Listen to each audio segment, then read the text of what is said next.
देखो तो ना कैसे करती है ठतिया आहो भौजी ई दांत गइल बिया एक अभी दूधा के रहता ई दू दांत के हो गइल बिया हां लगले के लगे फार्म पे ले जाएंगे पर चेक करावे खातिर खाना छोड़ती है एक लठार छोड़ ले बिया देखे ने अरे छोटी मारी चाहिए बड़ी तीख लागे बड़ी तीख लागे चांदी धीरे धीरे चांदी लागे चांदी धीरे धीरे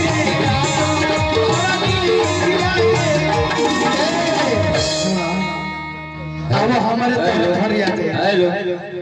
अरे नीकी लागे ले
तब होई न हो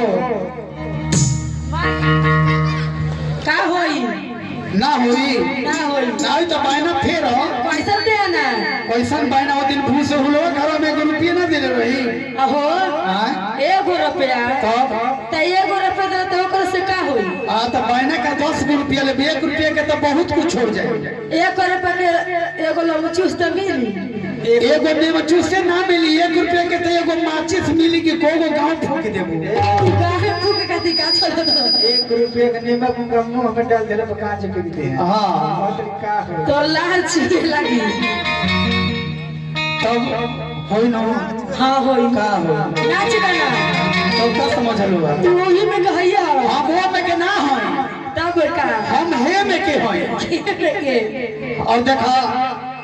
हमारा सेमरी ब्लॉक के गरम सेवक साहब डीजे शंकर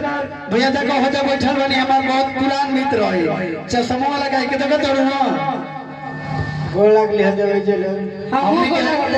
हमने के हो गइल बाटे और तहरा लोग के का ख्याल बतनी होके